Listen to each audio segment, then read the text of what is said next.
அனைவருக்கும் அன்பு வணக்கம்.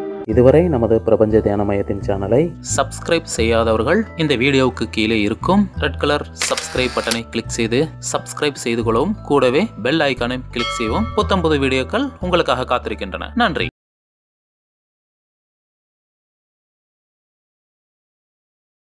ஒரு குருவினுடைய தன்மை என்ன? ஒரு சீடன் சில நேரங்களில் குருவினுடைய தன்மை அடைகிறான், அதை இழந்து விடுகிறான். அதை குரு எப்படி தக்க வைத்துக் கொள்கிறார்? ஒருவேளை அந்த குரு அந்த தன்மையை விட்டாலும், அந்த இழந்து விட்டாலும் என்ன ஆகும் அப்படின்னு கேட்டீங்கன்னா, அந்த குரு திரும்ப சீடன் ஆயிடுவார்.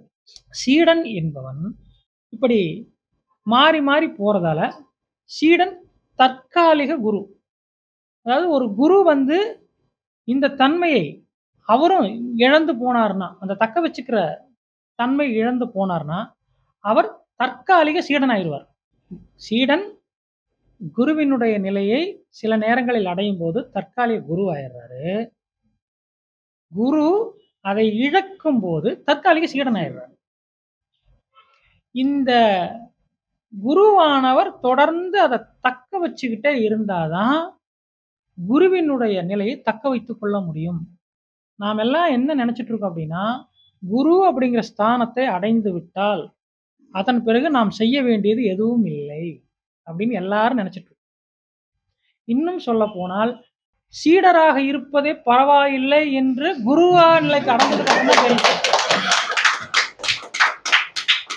பேசாம நம்ம சீடராகவே இருந்திருக்கலாம். இது எப்படின்னா, திருமணம் செஞ்சுக்கிறோம். முதல்ல பிரம்மச்சாரிய பேச்சலரா இருப்போம். பேச்சலரா இருக்கும்போது நம்முடைய கனவெல்லாம் என்னன்னா திருமணம் செஞ்சுக்கிறது தான். திருமணம் செஞ்சுக்கிட்டதுக்கு அப்புறம் தான் உங்களுக்கு புரியும், பேசாம பேச்சலராகவே இருந்திருக்கலாம். அந்த கதை தான் இது. எல்லாரும் குருவாகிறதுக்கு ஆசைப்படுறாங்க. அதன் பிறகுதான் நிறைய பேருக்கு புரியுது, சீடருடைய நிலைமை தான் சிறந்த நிலை. காரணம் என்ன அப்படின்னு கேட்டீங்கன்னா, சீடன் எந்த நிலையும் தக்க வச்சுக்க வேண்டிய அவசியம் இல்லை. அவன் எந்த நிலையில் இருக்கிறானோ அப்படியே இருக்கலாம். சில நேரங்கள்ல அவன் நல்ல விதமா நடந்துக்கலாம், சில நேரம் அந்த குரு சொன்ன வழிகளை பின்பற்றாம போகலாம். இதுல எந்த பிரச்சனையும் இல்லை. குரு காட்டிய வழியை ஒரு சீடன் சில நேரங்களில் பின்பற்றலாம், சில நேரங்களில் விட்டுடலாம். ஆனால் குரு என்ன சொல்கிறாரோ, என்ன சொல்லித் தருகிறாரோ அதை குரு கட்டாயம் பின்பற்ற வேண்டும். சீடனுக்கு அந்த நிர்பந்தம் இல்லை. தான் சொல்வதை பின்பற்றக்கூடிய அவசியம் இல்லை என்றால் அந்த நிலை சீடனுடையது. தான் சொல்பவற்றை செய்பவற்றை தொடர்ந்து பின்பற்ற வேண்டும் என்ற நிலையில் யார் இருப்பார்னா அந்த நிலை குருவினுடையது. ஏன் ஒரு சீடனால அந்த நிலைக்கு போயிட்டு திரும்ப கீழே இறங்க முடியுது அப்படின்னா, இந்த நிர்பந்தம் இல்லாதனால. அவசியம் இல்லை. இப்போ நீங்க இந்த வகுப்புக்கு வரலாம், வராம போகலாம். நீங்கள் சீடர்கள், எந்த பிரச்சனையும் இல்லை. ஆனால் இப்போ நீங்க இந்த வகுப்புக்கு வர்றேன்னு சொல்றீங்க, வராம கூட விட்டுடலாம், யாரும் உங்களை கேட்க போறதில்லை. ஆனா நான் இந்த வகுப்புக்கு வந்தே ஆகணும். நீங்க வர்றீங்களோ இல்லையோ, நான் வரணும். இதுதான் ஒரு குருவினுடைய நிலை. இப்போ ஒரு சீடர் என்பவர் சில நேரங்களில் எப்படி வேணா நடந்துக்கலாம். இப்போ இன்னும் சொல்ல போனா, சில நேரங்கள்ல அந்த சீடர் இந்த குருவை விட்டு இன்னொரு குருவை தேர்ந்தெடுக்கலாம், மாறலாம். அதற்கான சுதந்திரம் இருக்கு. ஆனால் ஒரு குரு அப்படி மாற முடியாது. குரு போய் இன்னொரு குருவை தேர்ந்தெடுக்க முடியாதே, அந்த வாய்ப்பே இல்லையே. அதிலும் குரு நிலைமைக்கு சிக்கல் தான். அப்ப இந்த ஒரு குரு எதை தக்க வைத்துக் கொள்கிறார் அப்படின்னா, இந்த ஏறி இறங்கும் மாறும் நிலையை ஏற்படாமல் பார்த்துக் கொள்கிறார். அப்படி யாரால இருக்க முடியுதோ அவர் குரு தன்மையை அடைகிறார். ஏன்னா குரு தன்மை அப்படிங்கிறது பாத்தீங்கன்னா பெரிய விஷயம் எல்லாம் ஒண்ணு இல்லை. நாம் நினைக்கிற மாதிரி பெரிய ஒரு பூதாகரமான விஷயமோ பிரம்மாண்டமான விஷயமோ எல்லாம் இல்லை. ரொம்ப எளிமையானது. ஒன்னே ஒண்ணுதான். எந்த நிலையிலும் மாறாமல் ஒரே நேர்கோட்டில், எந்த சூழ்நிலை வந்தாலும் ஒரே நேர்கோட்டில் இயங்குவது, செயல்படுவது. எந்த இடத்திலும் இறங்காமல் பார்த்துக்கொள்ளும் தன்மை உங்களிடம் இருந்தால், எந்த சீடனமாவது இருந்தால் அந்த சீடன் குருவாக மாறுகிறான். ஒன்றும் இல்லை, குருவினுடைய தன்மை அப்படிங்கிறது என்னன்னா, எல்லா நேரங்களிலும் இறைவனை பற்றிய, பிரபஞ்சத்தை பற்றிய, சத்தியத்தை பற்றிய நினைவோடு இருப்பது. இந்த தன்மையிலிருந்து நீங்க இறங்குனீங்கன்னா சீடன் ஆயிடுவீங்க. சீடன் என்ன செய்கிறான் அப்படின்னா, பெரும்பாலான நேரத்துல உலக வாழ்க்கையில இந்த உலகத்தை பத்தி நினைக்கிறான். சில நேரங்கள்ல கடவுளை பத்தி நினைக்கிறான். இந்த நிலைக்கு பேரு சீடனுடைய நிலை. ஒரு குருவானவர் எல்லா நேரங்களிலும், அப்புறம் உலக வாழ்க்கையில் இருந்தாலும் சரி, வெளியே இருந்தாலும் சரி, எல்லா நேரங்களிலும் இறைவன் மீது தன்னுடைய நினைவை வைத்து செயல்பட வேண்டும். எப்போது ஒரு குரு இறைவனுடைய நினைவிலிருந்து உலகப் பொருட்களின் மீது தன்னுடைய நினைவை மாற்றுகிறாரோ, அப்போது அவர் சீடனுடைய நிலைக்கு கீழே இறங்குகிறார். ஒரு சீடன் எப்போது உலக நினைவுகளிலிருந்து தன்னுடைய நினைவை இறைவனை நோக்கி மாற்றுகிறாரோ, அப்போது அந்த சீடன் குருவாக மாறும். அப்போ ஒரு குரு எதில் நிலை பெற்றிருக்கிறார் என்றால், இறைவனுடைய பிரபஞ்சத்தினுடைய நினைவில் எப்போதும் இருக்கிறார், அல்லது எப்போதும் அந்த நிலையில் இருந்து இறங்காமல் பார்த்துக் கொள்கிறார். அவருடைய வாழ்க்கையில உலகப் பொருட்கள் வரும்போது அவர் விழிப்படைகிறார். விழிப்படைந்து மீண்டும் அந்த உலகப் பொருட்களிலிருந்து, அல்லது உலகப் பொருட்கள் தன்னுடைய கவனத்தை கவரும் போது, ஒரு பொருளோ, ஒரு புகழோ, ஒரு ஒரு பால் கவர்ச்சியோ அவருடைய வாழ்க்கை, அவருடைய கவனத்தை ஈர்க்கும் போது, அவருடைய மனதை ஈர்க்கும் போது, இவர் என்ன செய்கிறார் என்றால், அந்த மனதை அதனிடமிருந்து மீட்டு மீண்டும் உயர்ந்த இடத்தில் இறைவனிடம் வைக்கிறார். இவர் இதை தொடர்ந்து பராமரிக்கிறார், மெயின்டைன் பண்றார். முதல்ல இறைவன் மீது வைக்கிறார், வைக்கும்போது குருவாகிறார். இந்த உலகப் பொருட்கள் மீண்டும் அந்த இறைவனிடமிருந்து அந்த மனதை தன்னிடம் ஈர்க்கும். அப்படி ஈர்ப்பதை தடுத்து திரும்ப அந்த இறைவனிடமே, பிரபஞ்சத்திடமே அந்த மனதை தொடர்ந்து இருக்கும்படி பார்த்துக் கொள்கிறார்.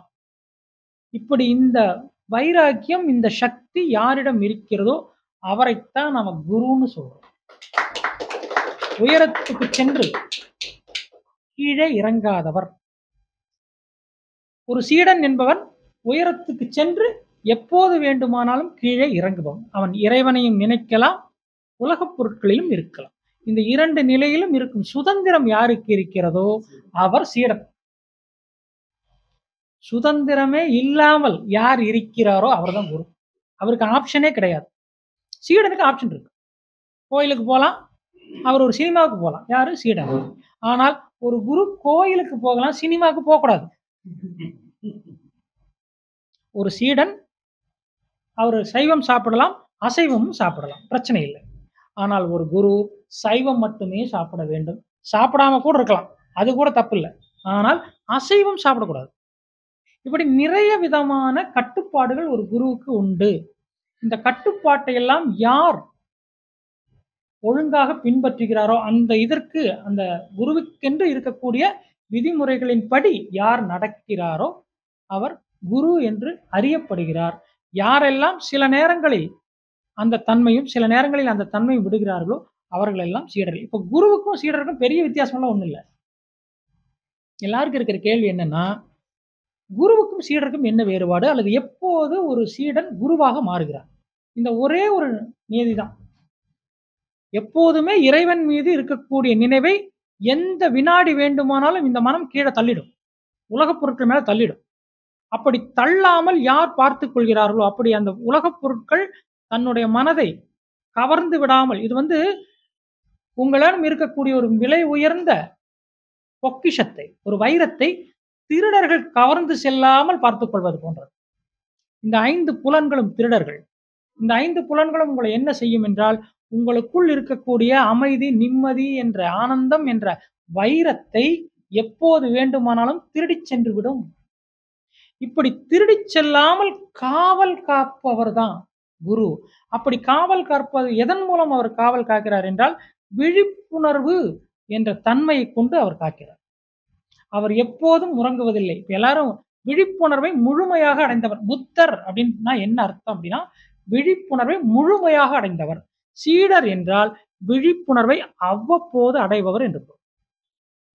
புத்தர் முழு விழிப்புணர்வை அடைந்தார் என்றால் அவர் அந்த விழிப்புணர்வை கொண்டு என்ன செய்கிறார் என்றால், தன்னுடைய புலன்கள் மீண்டும் உலகப் பொருட்களை போய் பற்றி கொள்ளாமல், அல்லது உலகப் பொருட்கள் தனக்குள்ளே இருக்கக்கூடிய அமைதியும் சாந்தத்தையும் திருடிச் செல்லாமல் விழிப்போடு காவல் காப்பவர்.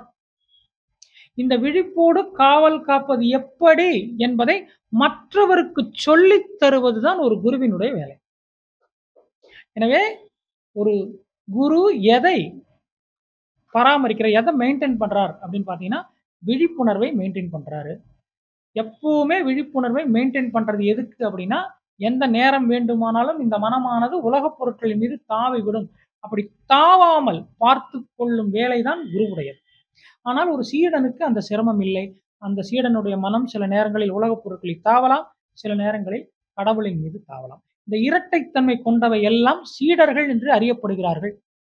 யார் அந்த ஒற்றைத்தன்மையில் இருக்கிறாரோ, மீண்டும் மேலே ஏறி மீண்டும் கீழான பொருட்களின் மீது தாவாமல் இருக்கிறாரோ, அவரைத்தான் நம்ம குருன்னு சொல்லுவோம். இப்போ இவங்க 2 பேரையும் பிரிக்கிறது எது அப்படின்னு பார்த்தீங்கன்னா, சீடனுக்கு சில நேரங்கள்ல விழிப்புணர்வு இருக்கு, சில நேரங்கள்ல உயர்ந்த விஷயங்களின் மீது மனம் இருக்கிறது, சில நேரங்கள்ல கீழே போயிடுது. இது எப்படி வேறு விதமா சொல்றதுன்னா, ஒரு ஈய பாருங்க, சில நேரங்கள்ல அது தேன்ல உட்கார்ந்துரும், சில நேரம் அது மலத்துல போய் உட்கார்ந்துரும். இது சீடனுடைய நிலை. சில நேரம் கடவுள் அப்படிங்கிற தேன்ல அந்த ஈ உட்கார்ந்துருக்கும், சில நேரம் சாக்கடையில் உட்கார்ந்துருக்கும். ஆனால் குரு என்பவர் தேனீயை போன்றவர். தேனீ என்பது தேனில் உட்காருமே தவிர எந்த காலத்திலும் சாக்கடையில் உட்காராது. இதுதான் 2க்குமான வேறுபாடு. அப்போ எப்போது வேண்டுமானாலும் ஒரு தேனீ ஒரு ஈ தேனியாக மாற முடியும். எப்போது என்றால், எப்போதெல்லாம் அது தேனை மட்டும் தேர்ந்தெடுத்து அதில் மட்டும் போய் உட்கார்ந்து பழகுகிறதோ, எப்போதெல்லாம் அது சாக்கடையை புறம் தள்ளுகிறதோ, சாக்கடையின் பக்கம் போகாமல் இருக்கிறதோ, அப்போதெல்லாம் அது தேனியாக அறியப்படுகிறது, குருவாக அறியப்படுகிறார். இதுதான் ஒரு குரு என்பவர் எந்த தன்மையில் அல்லது எந்த தன்மையை பராமரிக்கிறார் என்பது. எனவே குரு ஆகிறது அப்படிங்கிறது பெருசா எல்லாரும் ஏதோ பயிற்சி பண்ணி, ஏதோ ஒரு முயற்சி பண்ணி, எதையோ பண்ணி எல்லாம் வரணும் அப்படின்னு நினைக்கிறாங்க. அதெல்லாம் இல்லை. அதுக்கு ஒரே ஒரு அடிப்படை விதி இதுதான். இறைவன் மீது வைத்திருக்கக்கூடிய உங்கள் மனதை எந்த காரணம் கொண்டும் புறப்பொருட்களின் மீது சாயாமல், புறப்பொருட்கள் கவராமல் பார்த்துக் கொள்வது. அப்படி போச்சுன்னா நீங்க குருவினுடைய தகுதியிலிருந்து கீழாங்கிருங்க. எனவே எப்போது வேண்டுமானாலும் ஒரு சீடன் குருவாக முடியும், அதே போல ஒரு குரு சீடனாகவும் ஆயிட முடியும். இதை இரண்டையும் தீர்மானிப்பது உங்கள் மனம் எதில் அமர்கிறது என்பதை. எனவே நீங்க நினைக்கிற மாதிரி அதுல பெரிய ரகசியம் எல்லாம் எதுவும் இல்லை. ஒரு குரு எதை பின்பற்றுகிறார் அல்லது ஏன் ஒரு சீடனால் அந்த தன்மையிலேயே நிலைத்திருக்க முடியவில்லை என்பதற்கான விளக்கம் இதுதான்.